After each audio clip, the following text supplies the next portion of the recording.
It is late January in Mississippi, the end of another long bow hunting season for the bow hunter staff. Morning deer activity is nearly over when this little buck moves through the same area where a true record book candidate had been spotted earlier.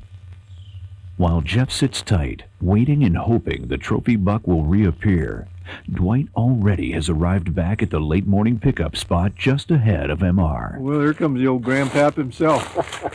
How you doing, young fella? Well, how'd your morning go? Well, I saw a couple of bucks, but nothing too big, so I didn't release an arrow. How about you? It's about the same. I saw one small one, but he didn't come within range anyway, so. Can you believe this weather? I mean, here it is January. It's January 22nd. It's just a little different than out where we live in the Rocky Mountains. Well, it's sort of a contrast with my last whitetail hunt. That was in Idaho, up where I live. Right. That was in November. It was quite a bit different up there. Now, I know you took a buck, but you never did tell me about it. Why don't you? We got some time. Jeff's not here yet. Yeah, I wonder where he's at. He probably got a deer down, knowing him. He's always a little slow, but anyway, we got some time, I imagine. Tell me about your buck. Well, Larry Jones and I went up to central Idaho, up toward Grangeville, middle of the state there. It's a place I've hunted quite a bit because the snow in the high country in middle of November usually pushes the deer down in the winter range. They get pretty concentrated in there. So it's a really great place. Of course, this year there wasn't any snow, so there weren't any deer either. But anyway, Just makes it challenging. I told Larry it's a great place. There aren't any deer here, but anyway, it's a place where you hike in 2 or 3 miles, put a tree stand on our back, and then we just head out across the woods and can usually get away from most of the hunters that way. Right. And so we were hiking in a couple of miles, putting up tree stands and just kind of roaming and calling, and weren't seeing a whole lot of deer. And finally, on about the 5th day we hunted, I guess, I called in a little 8-pointer. He came in about 17 yards, and Larry was videoing him, and I had a pretty good shot at him, but I decided not to shoot him because I thought we'd see bigger ones because I've seen him in the past. And he wandered off, and then Larry looked at me and said, "Well, how come you didn't shoot that buck?" And I said, "Well, he wasn't big enough." He said, "It's the first buck we've seen in 5 days. You should have shot him." Right. I said, "Oh, we'll see a bigger one, Larry. We'll see a bigger one, I know." And they did. Unfortunately, this trophy buck is on the trail of a hot doe and won't pay any attention to Dwight's calling efforts.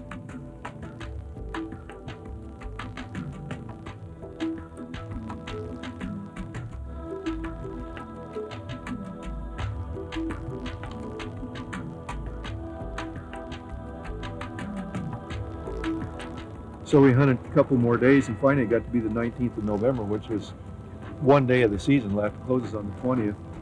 And we had moved our stands to a place there was real nice thick brush there, and then a whole bunch of scrapes around in this brush. We thought it looked like a pretty hot spot. So we moved our stands into that place and rattled and called, and sure enough, here comes a buck. And he walked up to 12 yards, and as soon as I saw he had antlers, I said, "Well, I think I better shoot this to make Larry happy." And he came into a scrape there that we'd made and put some scent over it. And he walked through that scrape, and I shot him.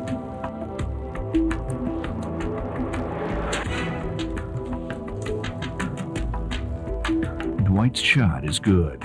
After a brief wait, he climbs down to take up the trail.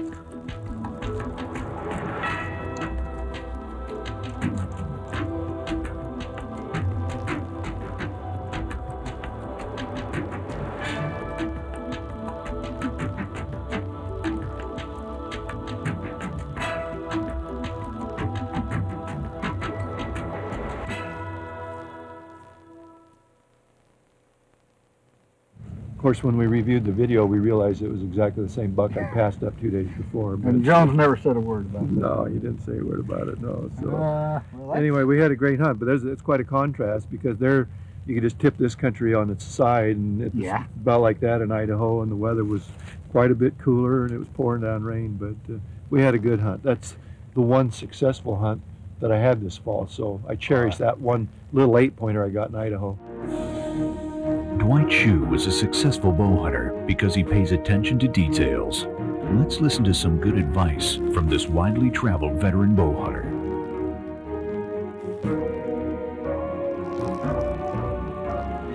traveled 200 miles to my hunting area. I always like to double check my bow. It was sighted in when I left, but you never know what happens when you're traveling. So I use my rangefinder to mark off exact distances. Now I'm going to check my sights to make sure I'm dead on. I certainly don't want to get into a tree stand and find that something's moved on me.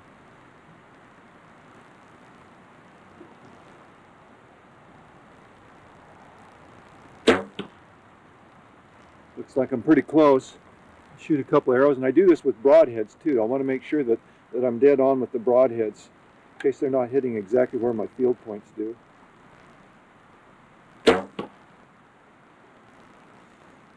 Well, that looks pretty good. I think my sights are still on, so I can get up in my tree stand and shoot at a deer with confidence. So now I'm going to do a little bit of pre-scouting on my maps, try to find some good areas to go to, put some camouflage on, get my tree stand, and go hunting.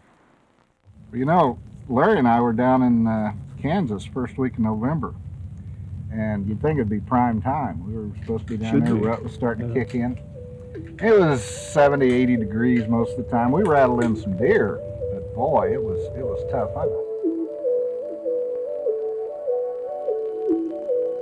This buck is sure feeling the rutting urge, but it's early in the hunt, and MR decides to simply watch, even when the buck later walks under his stand just at dusk.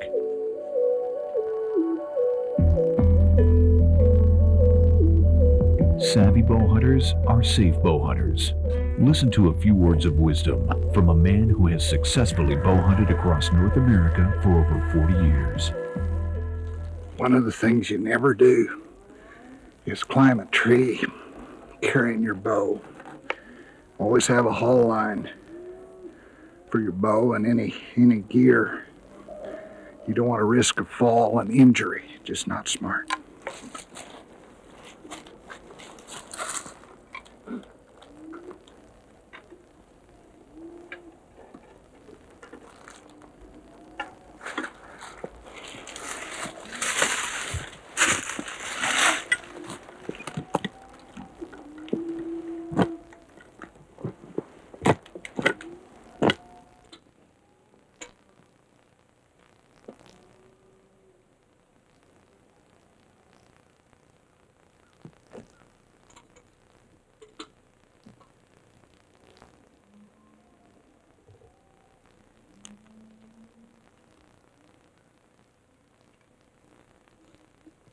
You notice one of the first things I did when I got in the stand was to rig up my safety harness and hook it to the tree. You don't want to take any chances. First thing when you get in your stand, hook yourself in, then pull your gear up and get ready to hunt. Have a safe hunt.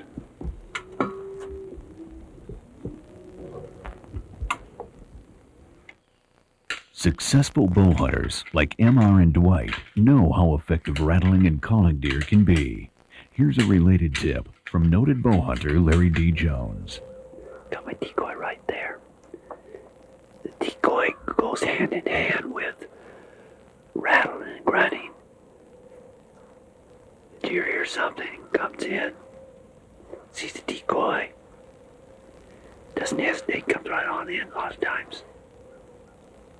So, calling, rattling, using decoy in a little neck like this can lure deer to you and helps you get a shot. I like using the decoy. Well, these whitetails about eating my lunch this year. I've shot a deer or two, but nothing of any size, and we still got a couple days here, but it's looking pretty grim. Well, yeah, but you think I'm going to feel sorry for you? I mean, what about that bear you got in Saskatchewan? Well, I'll admit, that was a keeper. Well, you told me you got a big one, but you never really told me the story behind it. Well, I went up to an area that had not been hunted before, gun or bow. This is about far north in Saskatchewan as you can go without being in the Northwest Territories. And, they got black bears that far north? Oh, yeah, and big black bears. Big is an understatement. Take a look at a week of bear action that MR and his hunting companions will never forget. It was early June when MR and guide Shane Maynard boated to a lakeside stand where bear action wasn't long in coming. This is a wild, remote land reached only by floatplane and boat. It's a fisherman's mecca, and the area's bears have little if any hunting pressure. Bruins have no fear of man and grow old and huge in this boggy, bug-infested land of dense woods and sky-blue waters. One look is all MR needs to know this is one of the biggest bears he's seen in 30 years of bear hunting across North America. But long experience has taught him not to rush the shot, to wait for the perfect broadside shooting opportunity.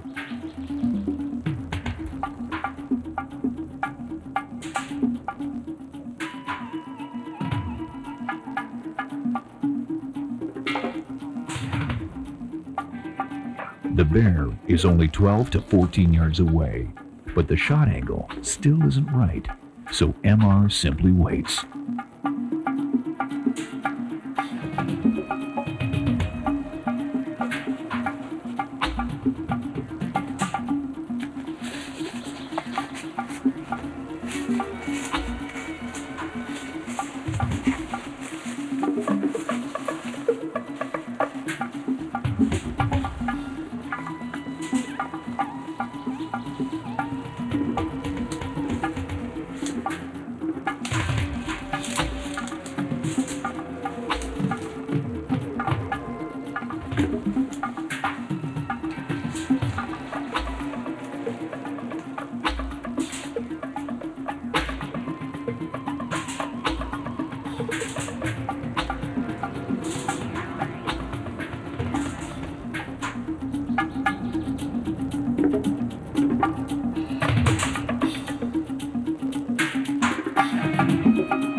Easy does it.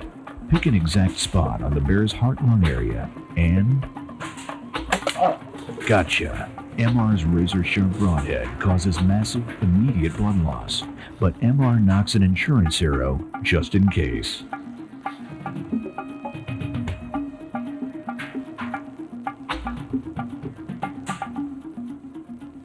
It's not needed. The big Bruin goes down less than 50 yards away. Regardless, MR and Shane follow the ample blood trail.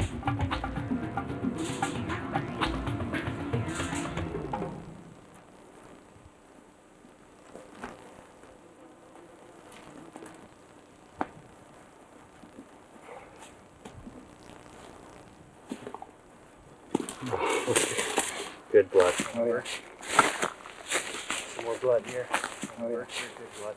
Good blood. Real good. Good size. More good blood right here. There's your bear. All right. Great. Oh, man.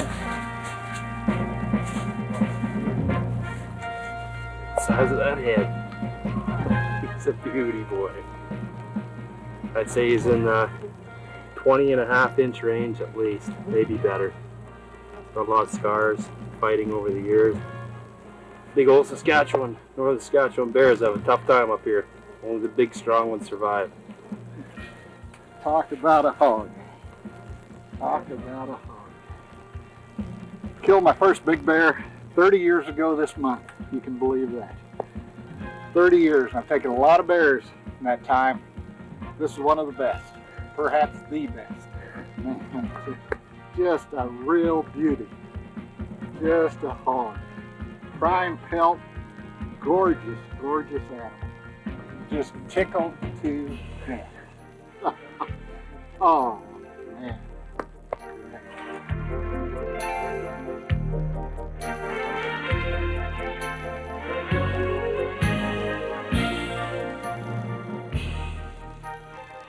After MR's first day success, he sits behind the bow hunter camera as Shane looks for another trophy-class Bruin while hunting from an improvised ground blind.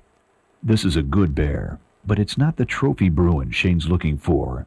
He passes up the 14-yard shot. Hunting from ground level can get interesting at times. Remember, these bears don't know what humans are and sometimes decide to check them out close and personal. That's why it's smart to keep pepper spray within easy reach. And sometimes, even a small stick causes a nosy bear to have second thoughts.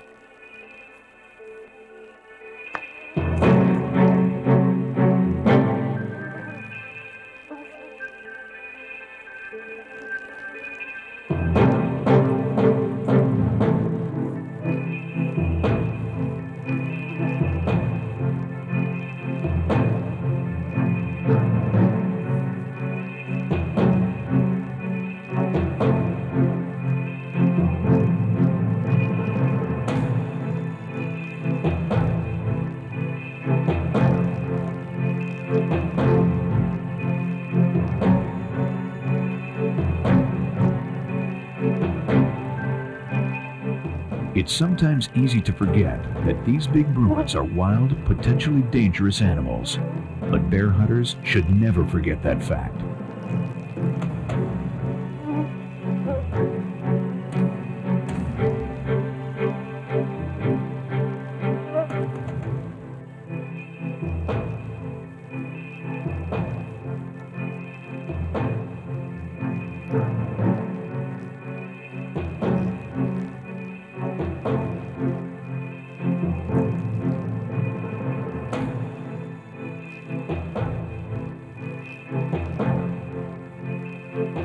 This bear was only bluffing.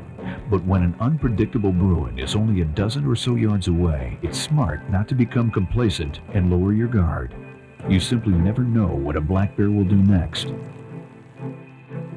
This unpredictability is what makes bow hunting from ground level so exciting. Take a look at the footage of noted bear guide and outfitter Rob Nye that MR captured during his June bear hunt.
It takes patience and a dose of courage to sit quietly while a large bear moves to a bait station only 8 short yards away.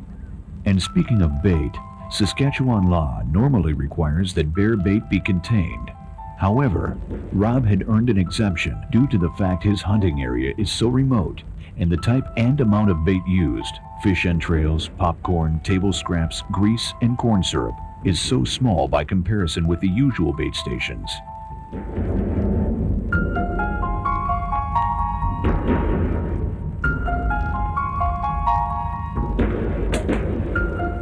Perfect. That's one bear that won't go far. Ever wonder how such big animals can be so quiet in the woods? Let's listen as Rob explains. It sort of shows you how those bears can walk so quietly. They just got a big spongy pad, and they can be walking around just a few yards from me and you never hear a sound. When they want to be sneaky, they can really come in on you without letting you know they're coming, that's for sure. Sometimes they just appear and you can blink your eye and there'll be a bear standing there. It's one of the great things about hunting them. Yeah, these bears up here do a lot of fighting, and looks like this one here was on the receiving end of a swat or a bite from another bear, I think. Got just a nasty wound there on his nose, and I'm not sure how much longer this one would have made it out here with something like that. I don't know if that would have healed, but they're tough. On the final afternoon of his week-long hunt, MR tapes Shane as tantalizing odors lure this huge bear to the bait site. By the way, that smoking bucket is emitting tempting scents designed to attract hungry Bruins. This is another true trophy black bear. Note the large head, stubby ears, and blocky body. Shane immediately knows he'll take the shot when the Bruin moves to an ideal position. Finally, the bear is quartering slightly away. Shane holds for the animal's off shoulder, and this big bear made it less than 40 yards after the shot. What a trophy. Beautiful hide. Just proud as ever, man. The biggest bear ever I take with a bow. Taking some beautiful bears with a bow, but this was by far my best. Look at his ear. Man, both his ears. He's a beauty. I love him.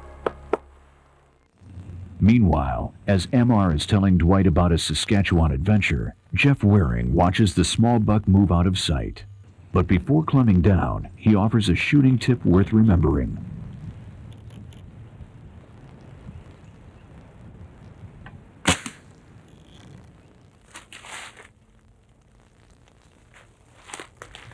You know, bow hunting is a game of confidence, and it's so important to know that you can make the shot when you need to.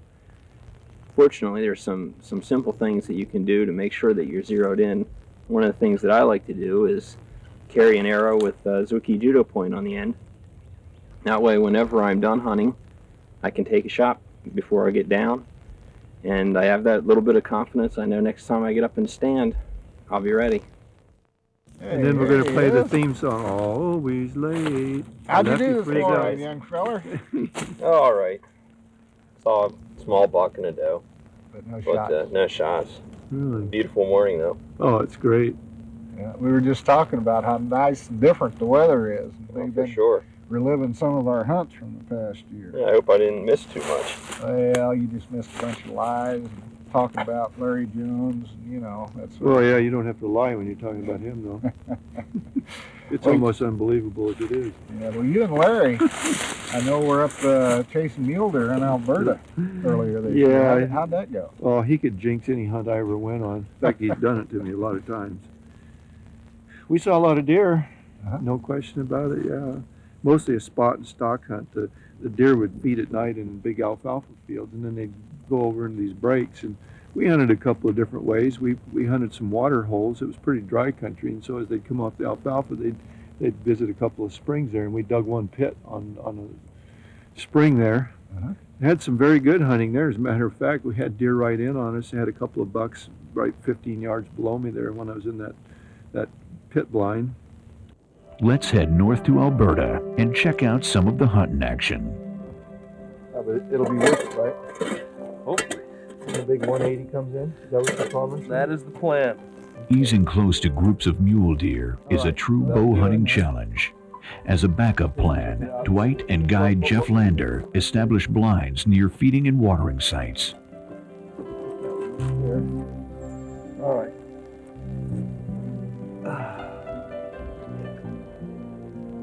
Okay, I got a shooting lane there.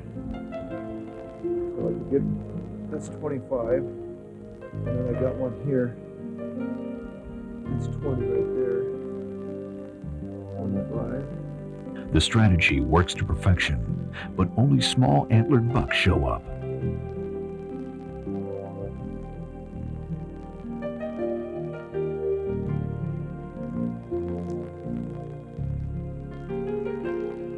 And then I had another good opportunity at a medium-sized 4-point.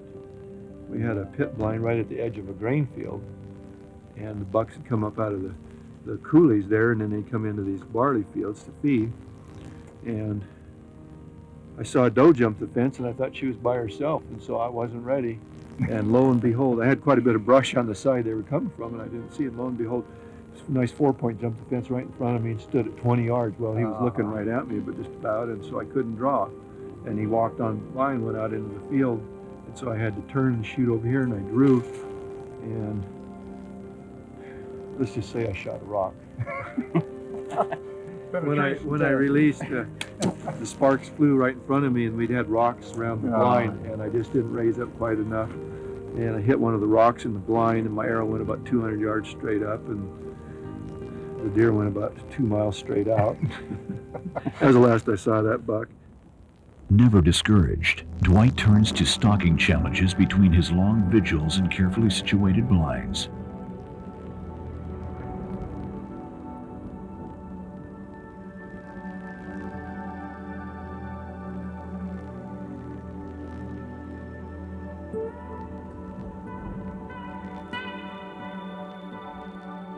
This Forky isn't what Dwight is looking for, so he passes up the shot.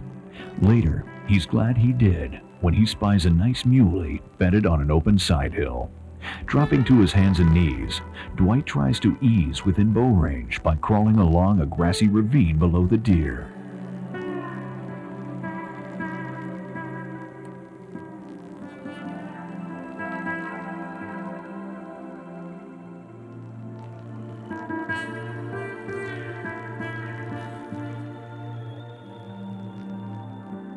Oops, this sharp-eyed muley sees something suspicious.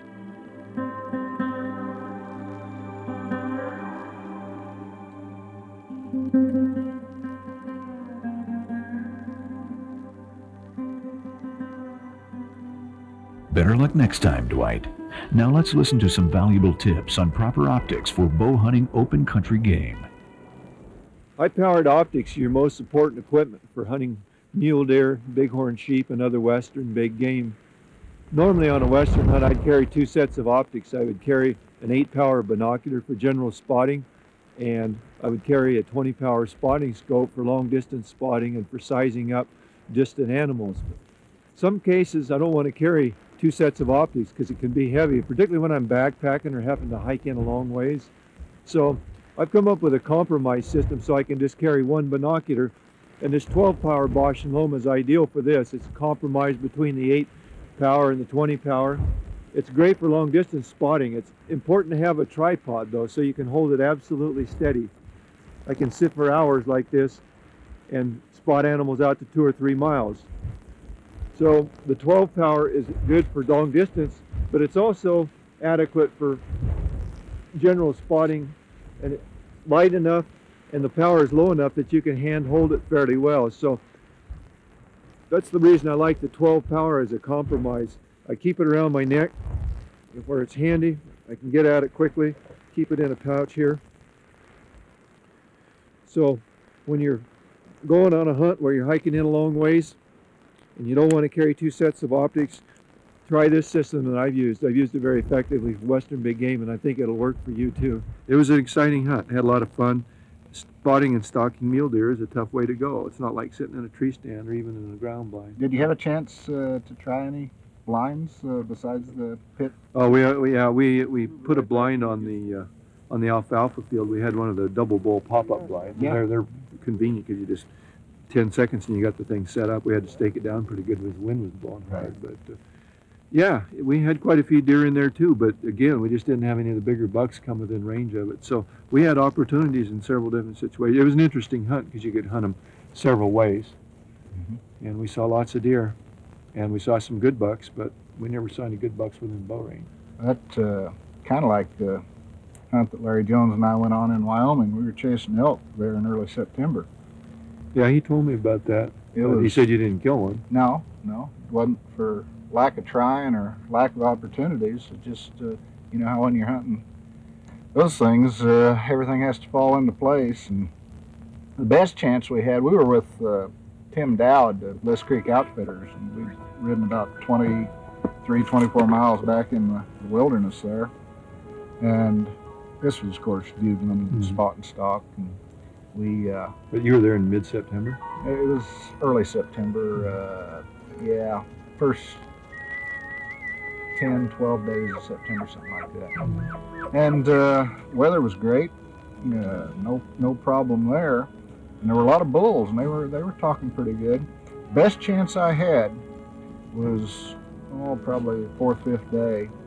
We bugled in this one bull. It had rained and he was really fired up, and he came across this open area. He walked up within 22 yards, stuck his head around a tree, and I come to full draw, and Larry's got the camera right over the shoulder, and we're thinking, step out. Well, he stepped out, but he turned and faced me, and here I am at full draw with this 6-point bull at 22 yards, and you know how tough they are to put down. You don't hit them right. I wasn't even take a frontal shot. And he stood there, and he stood there, and my arm finally starts getting a little quivery, and I had to let off. And that sucker ran out there and called him, turned right around, and came back again. And he just didn't want, he had a death wish, but I couldn't oblige him. He never did give me that shot.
Next to the last day, we were into elk and had all kinds of bulls around us. We had 2 coming in at one time, one down the hill and one from off to one side. Just didn't work out. But of course, that's hunting. That seems to be elk hunting for most of us. Pretty average elk hunting. Yeah. But it can still be exciting even when you don't get one of them. Yeah, it was a good year, all in all. I mean, you don't always fill your tag, of course, but still have some great memories and some great hunts.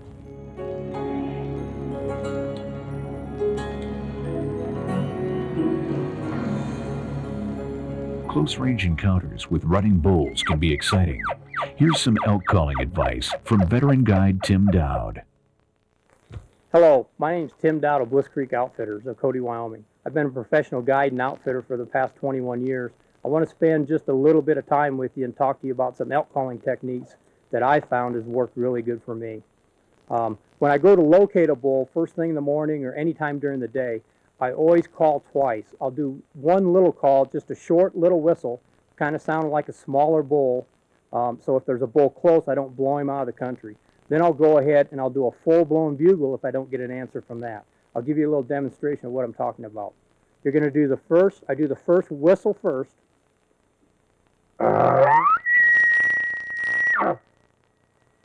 And then if I don't get a response, I'll go and do a full-blown bugle.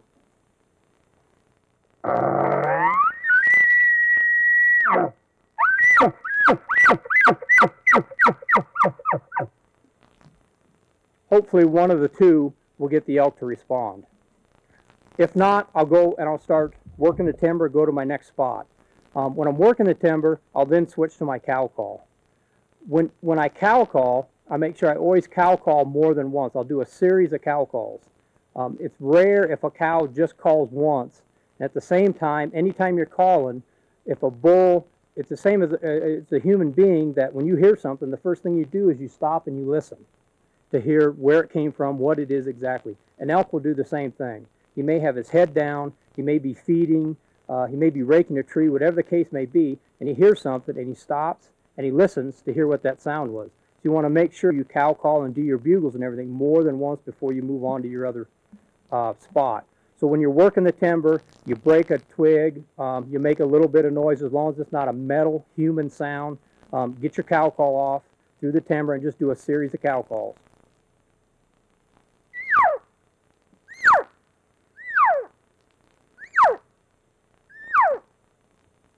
At the same time, remember, if you watch and notice that I'll cut my hand and take the calls different ways.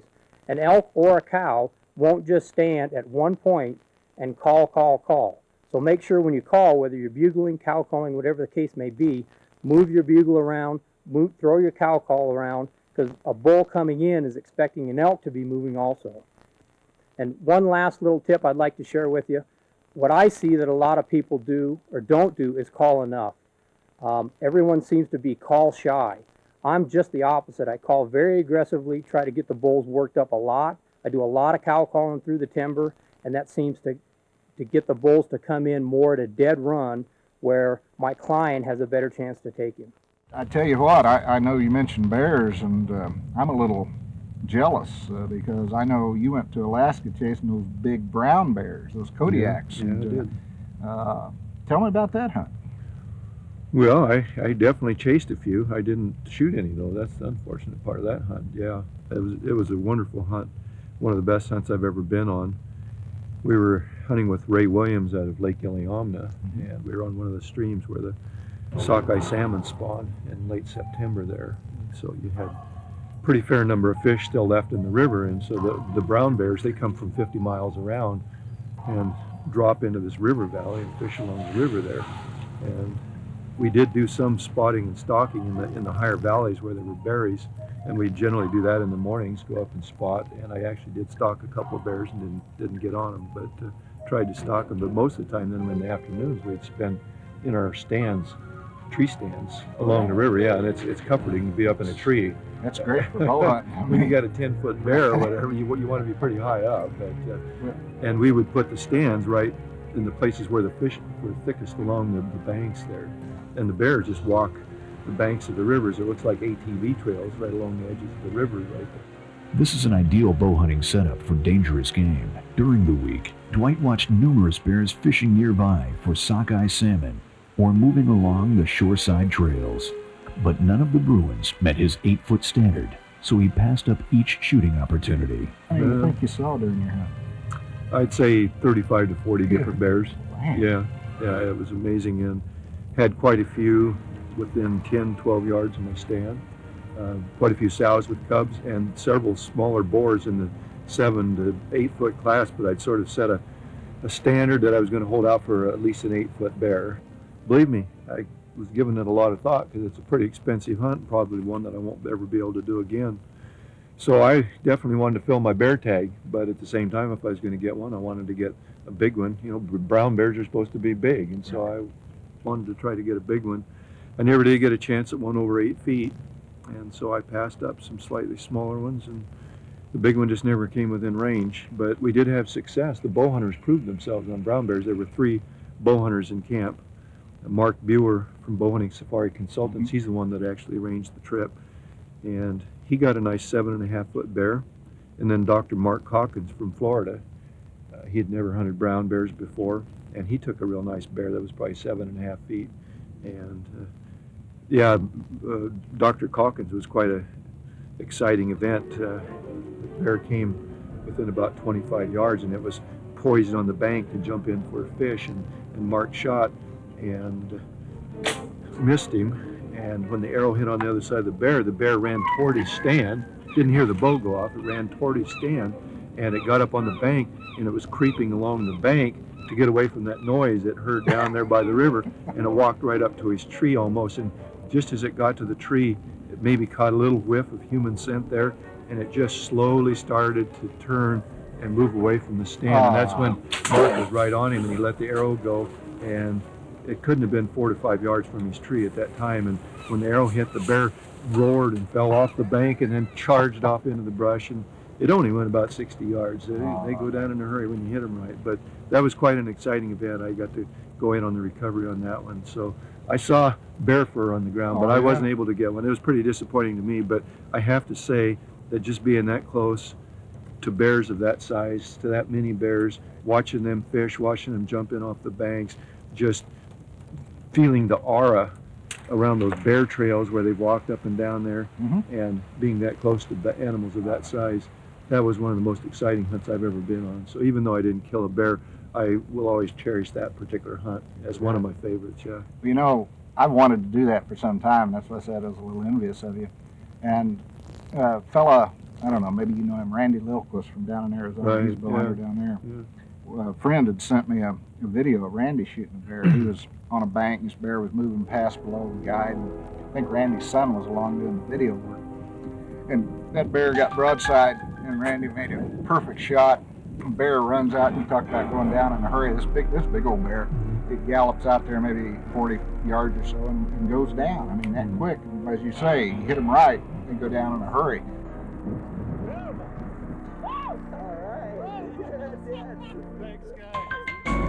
Bow hunting wild Alaska requires special clothing and footwear considerations. Let's hear some good advice from a seasoned bow hunter.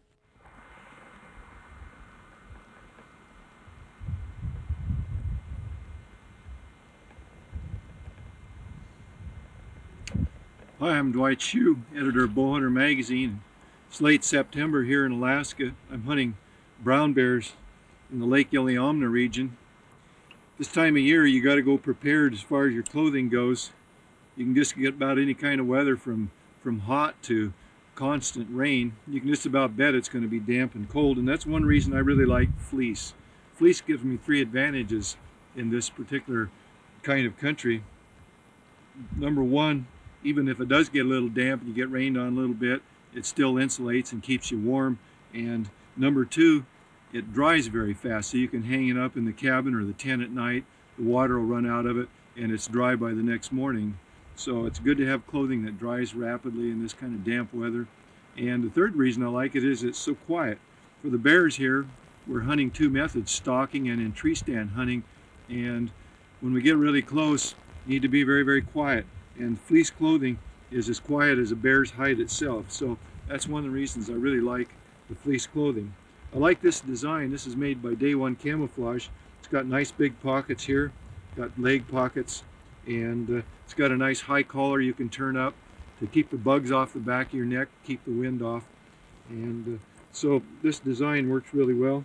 And I like a lot of other fleece features here too. This is a little pouch made by Day One for the rangefinder. You can see I can just pull my rangefinder out, take a quick reading, and slip it back in there, and it makes no noise in the fleece pouch.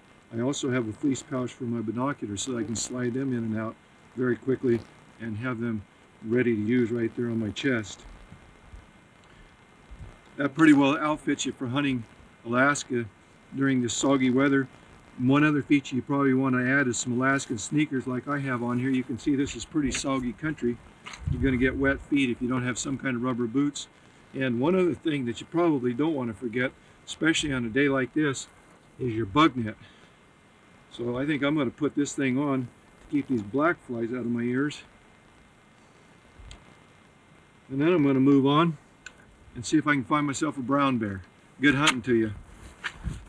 Even if you don't fill your tags, you still got a lot of great memories on a lot of hunts, and you do get lucky once in a while. Well, yeah, you got lucky as I recall. I mean, knowing you, it probably was luck, but anyway. A lot of people. No, I know you put a lot of effort into it.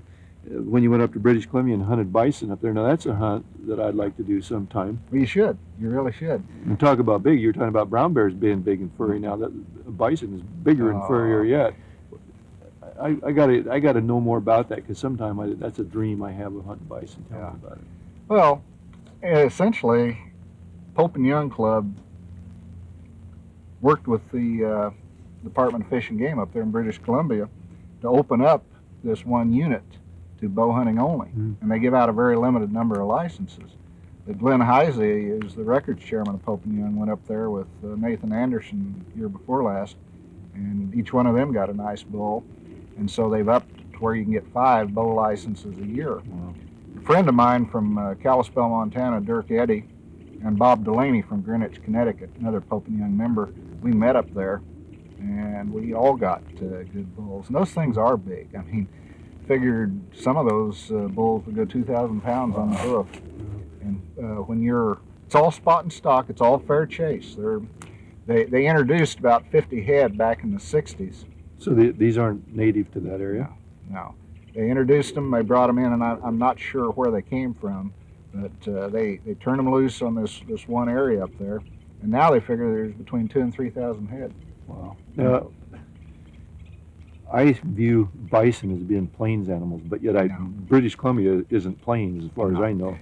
This unit's about halfway between Fort St. John and Fort Nelson, and it's mountains, and it's a lot like moose country or elk country. So they're just out in the thick spruce trees? They are, and of course, we were hunting this ranch. This is the sort of trophy bull MR and his hunting partners are after. Following an afternoon tour of the Pink Mountain Ranch and a good night's sleep, the three bow hunters discover that hunting action is not long in coming. Dirk and his guide spot two good bulls moving along thick brush at the edge of a large horse pasture. Dirk moves into ambush position ahead of the bison, but the bulls unaccountably reverse directions.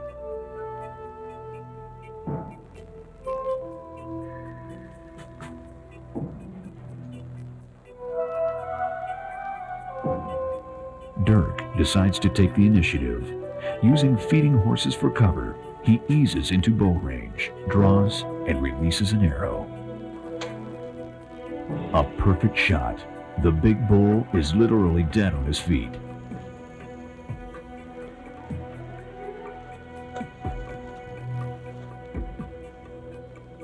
He gallops ahead, then angles into the brush, and soon piles up among the trees.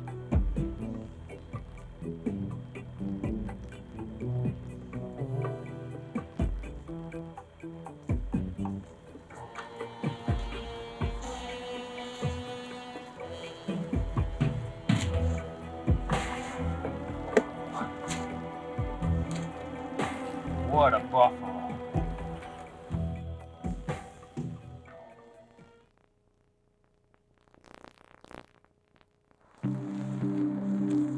Later that same afternoon, with MR still manning the bow hunter video camera, Bob Delaney stalks close to a herd of bison on another part of the ranch.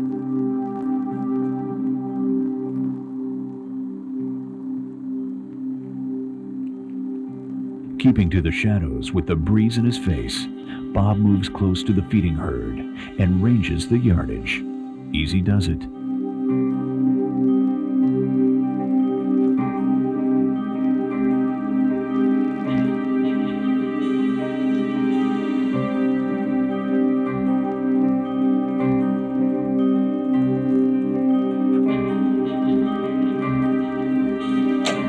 The arrow hits home. But bison are big, tough animals. Although mortally wounded, Bob's big bull angles away. Bob makes a follow-up shot, hitting the bull in the left ham. Hurrying after his bull, which moves back along the tree line, Bob cuts ahead of the hard-hit bison.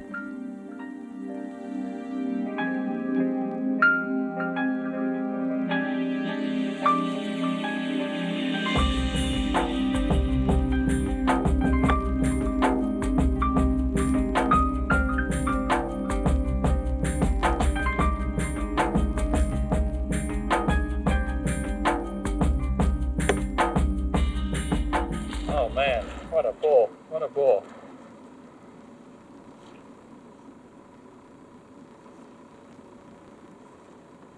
A magnificent animal, wow. Hunt of a lifetime, and an animal for a lifetime's of memory here.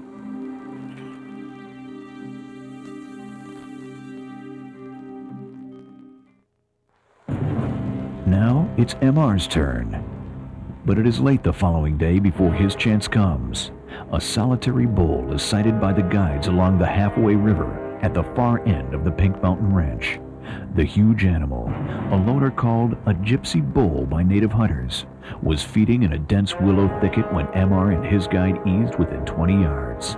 But dense brush prevented a close-range shot. Finally, the bull sensed danger and bolted, but soon settled down again. A long, circular stalk has finally put MR within 40 yards.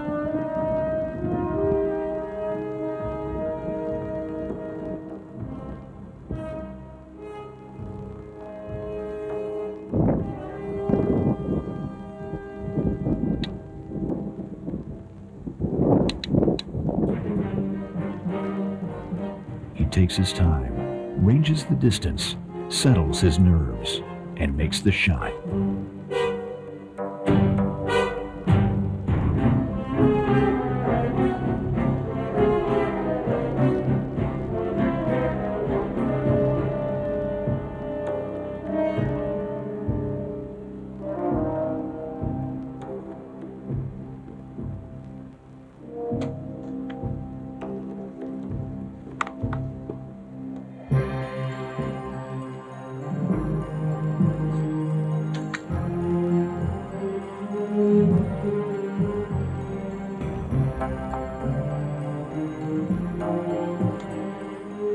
He's down. This 1-ton Gypsy bull makes a perfect 3 for 3.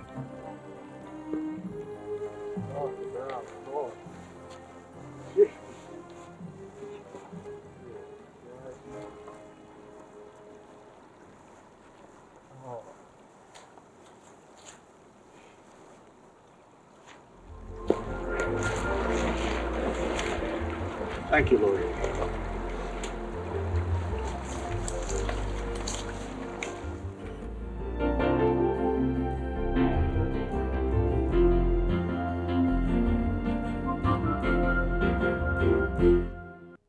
Yeah, when you get something like that down, I mean, you got to have a mound of meat. Did you pack him out on your back? Oh yeah, right. Sure. No, we had a couple pack horses, thank goodness, and it took better part of a morning. But man, I tell you, there's some great eating there. I can imagine a lot of it too. Oh yeah, yeah. And speaking of eating, oh yeah, there comes a truck. Let's get our gear and go have some chow. Sounds like lunchtime to me. Well, maybe we'll have better luck this afternoon. Yeah, still time.